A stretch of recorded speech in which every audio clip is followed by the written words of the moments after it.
Hello student, as in the previous video I have discussed with you how to find out the domain and the range of the inverse trigonometric function which we have taken sine inverse x. And I have also explained in detail that what is the meaning of the bijection, why bijection is important for finding the inverse of a function, and we had also discussed graphically how to restrict the domain of the sine function and how to convert it into sine inverse function. So that we have explained in the first lecture. Let us see now. I had given you some of the homework also, which might be you have tried yourself. Let us see now. Today I am discussing with you. If you have converted like this, then let us see. We are discussing one more function we are taking today. Let us see. We are taking y is equal to cos x. You all are familiar with this. If you will see the graph of this function, y is equal to cos x graph, if you will observe, then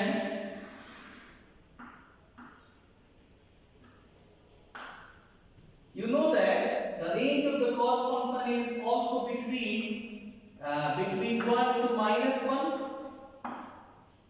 and further if you will see the values, like if it is suppose pi by 2, if it is pi, then if it is 3 pi by 2 and 2 pi.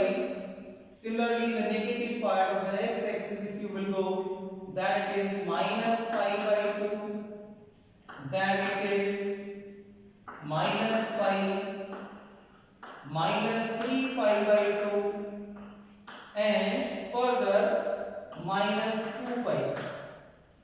Since student, this we have taken y-axis and this we have taken x-axis, so if you will draw a rough sketch of the cos function, then it is like 0 here. So cos 0 value, you know, it is 1. So we got our first point here at 0, it is 1. At 90 it gives you always 0 value. So this is second point we got. At 180, this is pi, 180, it will give you minus 1 value. See now, this is the third point. At 3 pi by 2, it will give you again 0 value, and at 2 pi, it gives you again 1. It gives you again 1. Similarly, symmetrically, because it is symmetrical curves, so we can draw here now this minus pi by 2 will give you 0 again, and minus pi will give you minus 1 here. Similarly, 3 pi by 2 will give you 0, and 2 pi will give you again this value 1. See student, if you will join this graph like this, and similarly here if you will go, similarly it is symmetrical about the y-axis. So like this if you will join. So this is a rough sketch of the y is equal to cos x. Here now you can notice one thing, y is equal to cos x. Then what is the domain of the cos x? Domain of this function is what? See, domain is right now, it is R, and what is range? Range we can say is between -1 to 1. See student, this is also a many valued function. This is also not 1 1 1 2 function. This is also not bijection. So we cannot find the inverse of this if we are not restricting this branch. So what we are doing now, we are restricting the branch like this. If we are taking this part from 0 to pi, if this part we are restricting in one branch, and similarly in second branch we are taking here pi to 2 pi. If we are taking pi to 2 pi in the second branch, then Similarly, we can also take this is minus pi to 0. This also, this branch also we can take, and similarly minus 2 pi to minus pi also we can take. So what we are doing for the better understanding, we are taking this particular branch from 0 to pi for converting this into inverse function. So if now suppose we are taking y is equal to cos inverse x. So for drawing a rough sketch of y is equal to cos inverse x, student, what you need to do is you will have to draw a rough sketch of this. See now how we will draw this rough sketch. So what you will have to do? Again, similarly, you will have to hold the y-axis and you will have to rotate this anti-clockwise direction 90 degree in the anti-clockwise direction.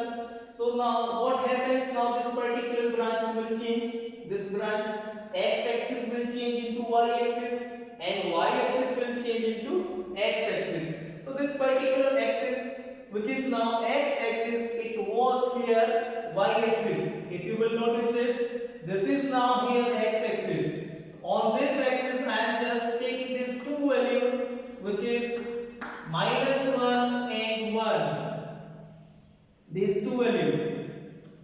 And if you will see, on the x-axis I have taken this 0 and pi. So this is 0 already here, and this pi I am taking.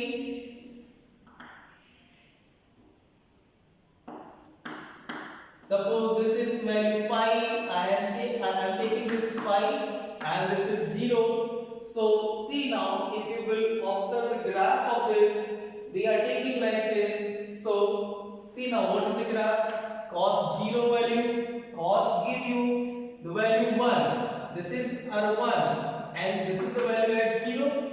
So means it will be it is the value of cos 0 here. It is 1. Okay, earlier where it was here earlier. And then see now, somewhere definitely will be pi by 2 also. At pi by 2 it will give you the value 0, and where it gives you minus 1 value. See now, from this graph, minus 1 value you will find at pi. So this is pi here. So here also you will get this at pi. So means this is the particular value. If you will see this, and if you will join them now in this sequence, this graph shows you the rough sketch of the cos inverse x, and where you can see the domain. Now tell me what is the domain and what is the range of this, if you understood. So domain of this cos inverse x, you can easily now tell me, because domain we call x-axis, and this is what? Minus 1 to 1. And what is the range? Range is the value which comes on the y-axis. Y-axis values we have taken from 0 to pi. So this is our range. What is the principal value branch? See student, here we can say y is greater than equal 0, less than equal pi. This particular branch is called, what does it call? It is called principal value branch. These all branches can be principal value branch. These all branches, but in this case we have taken only this particular branch, so we are calling this only principal value branch. Let us see. So this is the method behind it for finding the inverse of a trigonometric function. Now remaining part you will complete yourself. I am writing a short note of the domain of the trigonometric function, range of the trigonometric function, and similarly for the inverse of them. So let us see.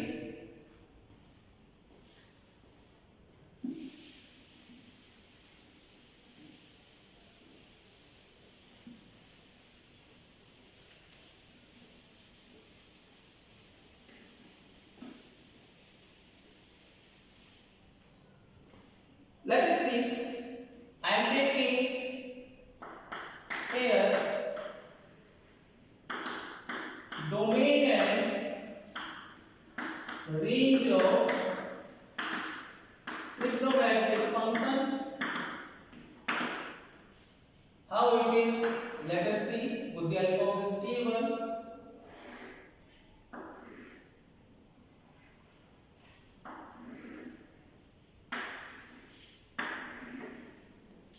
See student, here I am writing a function. This is we are saying domain and this we are saying range.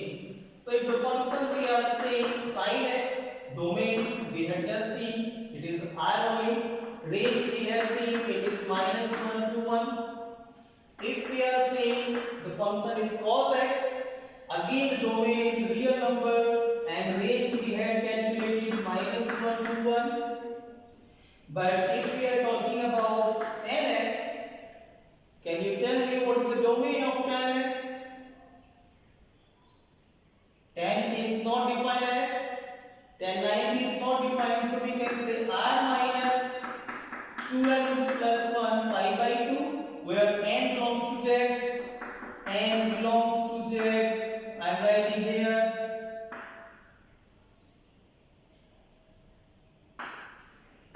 where n belongs to integer. And what is the range? Range can be real number.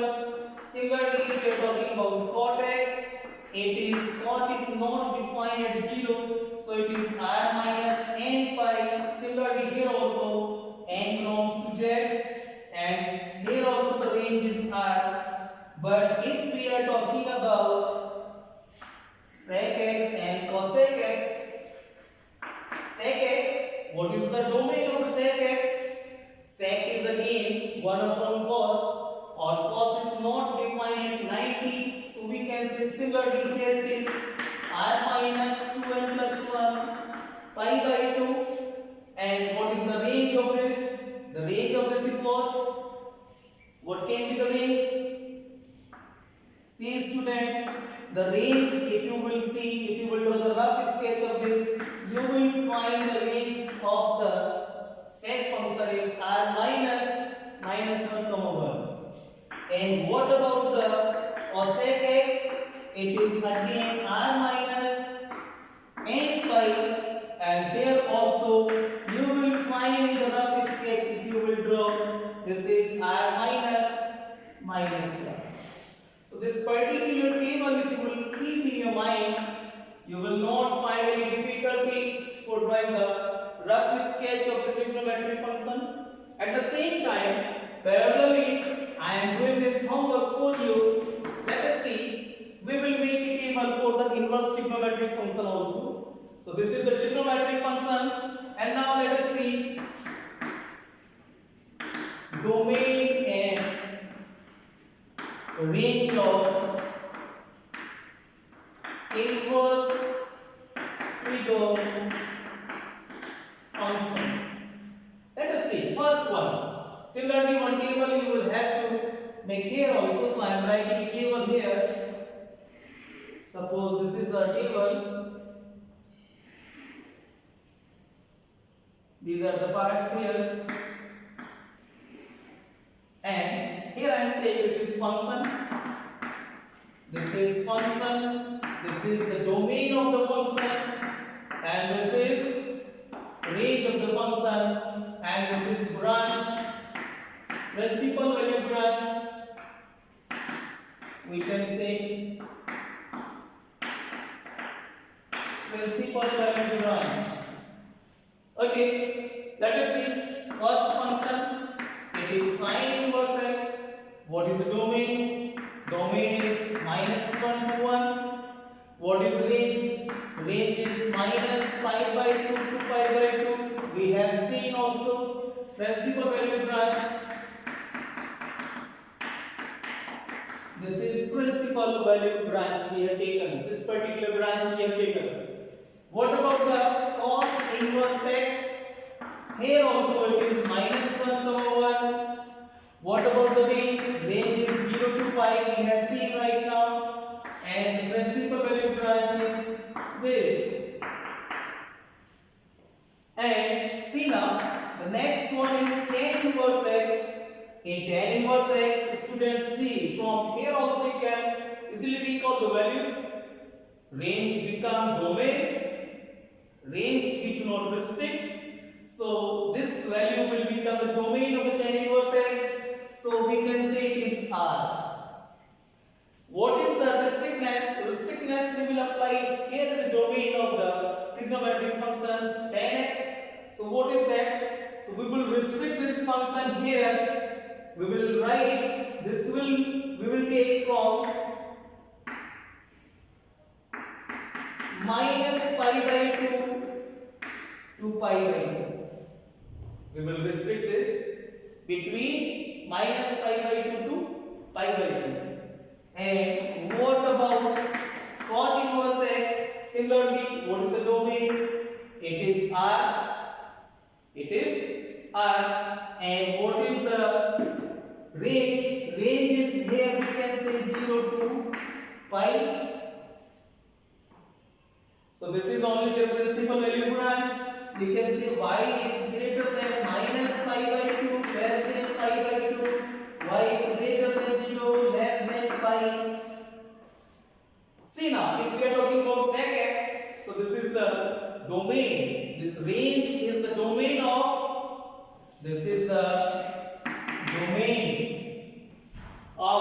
sec inverse x. So we can say sec inverse x domain is what? R minus 1 comma 1.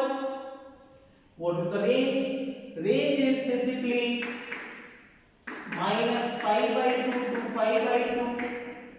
And range of the sec inverse x. Sorry student, this is not minus pi by 2 to pi by 2. It will be 0 to pi and minus pi by 0 to pi 0 comma pi minus pi by 2. And similarly you will find for cosec inverse x r minus 1 to 1, and here it will be minus pi by 2 to pi by 2 minus 0. Why minus 0? Because this function is not defined here at 0. That is why. See now, this function, it is not defined at 0. So like this you can write the principal value branch also. So these two tables you will have to keep in your mind for doing the further questions related to this topic. Further we will discuss in the next video. Thanks.